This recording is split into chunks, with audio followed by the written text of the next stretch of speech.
What's up, humans? What a day, right?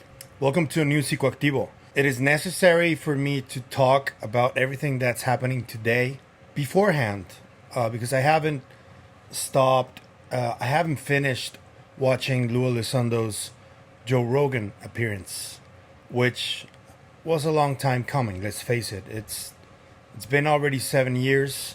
He's been one of the most vocal people from within the Pentagon to talk about this topic. Garage was already in there. It was only logical that Lue Elizondo would be in there at some point. And there's no better timing than now that he's putting out his book. But if he went on Rogan, he would have to start talking about some stuff that he hasn't talked about before. And he did. We cannot prove that they're not here to do something bad. But what we do know is that they can interfere. They're very interested in our military capabilities, and they have interfered with our nuclear capabilities, right? Mm-hmm. From a military perspective, that looks an awful lot like something we call IPB, initial preparations of the battle space, or perhaps even ISR, intelligence, surveillance, and reconnaissance. Whenever we're going to go into a foreign country and invade, we do long-range surveillance. We want to know how the enemy operates, how they react. So even if there's a 2% chance, 5% chance that these things are here to do something malevolent, right, then we probably should not tip our hands to the fact that we are aware of it publicly, because what happens the moment that the bad guys in a foreign country find our surveillance team over the border? We've got 12 hours. We got to invade, because the element of surprise is now over. So some may feel in the government the mere fact of acknowledging this, if there is some sort of malintent, may push up artificially a clock that exists somewhere for these things to say, okay, the foolish humans are now, the cat's out of the bag. They know we're here. We need to go in now for whatever reason they may have. So that is the military mindset potentially of some of these individuals who want to keep this secret. So they're worried about an actual invasion. Well, but they have to be. That is right, that is the role of our national security apparatus, right? Even if there's a 1% chance, they have to consider that in their planning and in their decision-making matrix. So again, going back to what I said, I respect that. I don't agree with it, but I can respect that. If that is the reason why, then I would say, okay, look, in your heart, you really do have the best interests of the American people. You are a patriot. I can accept. We're going to do like some sort of a breakdown, Christian and I talking about that. But right now, I want to focus on one specific thing, which is a recent tweet that Ryan Bledsoe just put out. Ryan Bledsoe is the son of Chris Bledsoe, who is right now considered one of the most famous experiencers in history. He's approached by NASA people, by the CIA people, to talk about his experiences. And the book that he wrote, called UFO of God, is pretty startling. You guys should read that one because it's really incredible. But I want to talk about something that Ryan said. There's this tweet that he put out with a quote from that book. Ryan says, "The government is never going to tell you the truth about UFOs. Just go outside at night, humble yourself, and look up. Ask to see. It's that easy." The quote from the book that he chose to use was this one, from his father Chris Bledsoe, on UFO of God. Chris says, "All you need to do is humble yourself before the heavens. This simply means go outside and look up. Connect your heart and mind as one. Humble yourself and say it out loud. I am here. It is not more complicated than that. God, the universe, whatever you want to call it, did not make it difficult to connect. You don't have to follow some set of formal instructions, learning fancy words and acronyms to experience the phenomena. It is between you and God. Just pick one spot just pick one spot in the night sky, surrender yourself, and say, I am here." So this is diametrically opposed to the narrative that Lue Elizondo is putting out right now. And I want to preface what I am about to talk about by saying that I believe Lue Elizondo's intentions are true. I believe that he's doing this because he thinks and he knows that he is helping humanity. And I do think that he honestly believes that this is a security threat, and it could become a major security threat. There are many commentators who say that the non-human beings, the aliens, call them what you like, they're friendly. If they're real, they're no threat at all to humanity. Well, I think in order to understand if something is a threat, from a national security perspective, it's a very simple calculus. It's capabilities versus intent. We have examples where these things have disabled our nuclear capabilities, right? Like we see with Malmstrom Air Force Base and whatnot, where entire flights of our nuclear, part of our nuclear triad, has been taken offline, right? Nowhere did they stop our advancement from atomic technology development to nuclear technology. They didn't stop us testing weapons out in Nevada, and they didn't stop the proliferation of nuclear weapons from getting into the hands of other countries that are unfriendly, of countries like North Korea, and now India has them. I ask you, if these things are benevolent, why haven't they stopped that? There's zero information to suggest that what they are doing is for benevolent reasons. And I don't necessarily disagree with that. What I disagree with is that he has a military perspective. He grew up in his career going to the Middle East and being involved in wars and all this stuff. So his mindset is wired to think about threats all the time. And I think that all the people that are wired like this are always going to look at the UFO phenomenon as a potential threat. Because whenever you see something that frightens you because you don't understand it, or you think that it has superior capabilities compared to you, you're going to automatically see it as a threat. Because historically, what have humans done? And specifically species that are more evolved than others. There was a time when Australopithecus was sharing the same space as other species that were more or less evolved, and the more evolved species killed the other one. They eradicated the other one. This is history. That's how it's happened all the time. We've seen how throughout history, throughout millennia, we've been involved in countless wars. Billions of people have died. We are wired like that, supposedly. But the thing is, I think that there must come a time when humans realize that the most useful tool they have is their brain. So I think that right now we are going through a paradigm shift that a lot of these people that are like more battle oriented are going to have a hard time accepting, because this paradigm shift has to do with us realizing that conflict is no longer necessary. But that's going to be hard to accomplish because the biggest powers in the world still think that way. The fact that every single power right now is in an arms race to see who has the bigger dick, that is the main issue right now. And that is what is stopping us from achieving that paradigm shift mentally. And also, and I'm going to say it, it's going to sound a little new agey. I don't care. Spiritually too. Because yes, organized religion has played a massive part in all of this too. And that has to do with spirituality. But when the Abrahamic religions were invented or created, the old scripture that was used to invent these religions was not translated. It was interpreted to fit the needs and the agenda of each of these religions.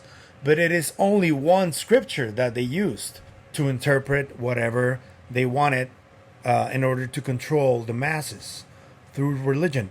Because let's not forget, people, religion is the first control system in human history. That's what it is. So I think that these people that are more military oriented and conflict oriented are going to have the hardest time accepting a lot of things that are already happening and will keep on happening. I don't think that what Ryan is talking about here and what Chris is talking about here can be applied to anybody. Because if you're in a negative mindset and a conflict mindset all the time, like military people, and if you go out there and you try to get orbs to approach you, these orbs react to the way that we are wired. So if you are constantly thinking about conflict and about threats, that's how they are going to look at you. Because in a sense, and this is where it gets tricky, the reason that we keep saying that consciousness is tied to the phenomenon is because consciousness is one of the main engines that helps reality exist. We have in our brains quantum computers that are capable of incredible things. We can see it in Chris Bledsoe, who has already a predisposition to have a better connection to the phenomenon. I keep talking, and I know I kind of sound like a broken record at this point. I keep talking about Dr. Jacobo Greenberg. There's been other scientists before him, and other scientists that right now are doing similar work that understand this. We are capable, our minds are capable of creating the reality around us. So if you're a military person who is always dealing with threats and is always on that mindset, you are the one creating that reality. So when you look at the phenomenon and you try to interact with it and you're in that mindset, it is very possible that the phenomenon responds in a negative way or an aggressive way. This is something that where I need to open a discussion with everybody here. There needs to be a balance. I'm talking to Lue Elizondo. I'm talking to Chris Bledsoe, to Ryan Bledsoe. There needs to be a balance.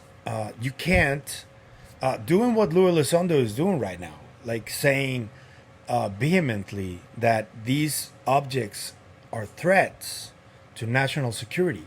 The way I see it is that if they're so advanced, saying these things is kind of like going to a zoo, going into where the lions are locked up and just getting yourself into the lion's den voluntarily. That's the way I see it. If you keep talking about threats and the phenomenon is not friendly to us and all this stuff, I think that there is a higher possibility or probability that it won't be, because of how these people are wired. The people in control are wired to see threats all the time. And yes, it probably has to do with human nature right now. But as I'm telling you, we're on the cusp of a paradigm shift. And we need to learn how to identify this shift so we can stop falling into the same trap over and over again, which is war and conflict. It hasn't stopped. We have a chance now to make it stop, but we need to change the way we view the world and ourselves and the people around us. So that's my message to Lou. I agree. We need to be cautious. Yes, we can take precautions, take measures, so we can just in case. But going out there in front of millions of people and saying that these things are threats is not the way to go, Lou. I don't think so. And we can talk about it anytime you like. I am pretty positive that we're eventually going to talk about this. For now, this is what I have to tell you. And what I have to tell Ryan and Chris is that you can't go head first towards the phenomenon if your mindset or your mind space is not clear enough and you are going through some stuff inside your head. If you have PTSD, if you have anxiety, if you have fear, if you are not doing things that are, if you're hurting others, though all of those things affect your mind and the way the phenomenon perceives you. So you can't just go around telling people, hey, give yourself up. And no, dude, no. You gotta understand that each mind is different. Each mind is going through a different journey at different stages, and not everybody is ready for that. And I use this analogy because I started talking about psychedelics when I first opened this channel, and I say the same thing. Psychedelics are a very important part of human society. They've been demonized and they've been stigmatized for decades. They are not for everyone. You cannot just go like, oh yeah, you can take some magic mushrooms and it's all gonna be fine and dandy after that. No, you gotta look at the person's family history, see if they had any type of psychiatric, see if they had any type of psychological illnesses in their family, and also see how they are at that moment on their headspace. And then based upon that, professionals who already do psychedelic therapy make an assessment to see if they're able to withstand psychedelics and the amount they can withstand and all that. It is the same thing with trying to contact the phenomenon. You need to understand this, because if you don't, you're going to be responsible for people having negative and bad experiences with the phenomenon for saying that. So you need to be more responsible, just as Lue needs to be more responsible when he's talking about threats and these things being negative or they not caring about us. You can't say that yet because we don't really know, you know? So I guess that's my message. As I'm recording this, Lue is on Rogan. Everybody's watching. Lue is going to be on News Nation later too with Ross Coulthart. I'm pretty sure that he's going to take that approach. I just gotta speak my mind over here and let him know I don't agree with that. I think that there needs to be more nuance. There needs to be more balance. And also, one last thing. I think that people who are flat out saying that none of this is real at this stage in the game, I think you guys should really give up. There's far too much people who are experiencers and a lot of anecdotal evidence, and there's a lot of evidence that is classified that will be declassified eventually, that will leave you guys with nothing to talk about. So you still have time, guys, and I'm speaking specifically about debunkers. You still have time to do a proper investigation, maybe apologize for some of the misinformation you've put out before it's too late, because it is going to be too late eventually. And yeah, that's all I got to say. Please let me know in the comments what you think about my overall thoughts on this. Do you think there needs to be a balance, or do you think the phenomenon is all positive, or do you think they're a threat? And yeah, we don't even know how many are there, what they are, where they come from, you know? I mean, let's not jump the gun. Let's take this slowly and carefully and responsibly. Please. So if you like the content you see, I'm going to please ask you to hit that subscribe button, hit the like button. It helps the channel keep growing. And if you want to help the channel in any other way, I'm going to leave a few links in the description. I'm working my ass off over here. I hope you guys like what I'm doing. And I really want to reach a lot more people. So every little bit that you do for the channel is going to help accomplish that. I think that what I'm doing is resonating with a lot of you. And I want to thank you from the bottom of my heart. I really love talking to every one of you. It is getting a little overwhelming, I gotta be honest with you, but I'm still gonna keep trying, and I'm gonna answer to as many messages as I can. But yeah, without further ado, please think about what I said and let me know what you think in the comments, and share this with everyone. I'll see you guys until the next video, and happy Lue Elizondo Day on Joe Rogan and News Nation. Bye.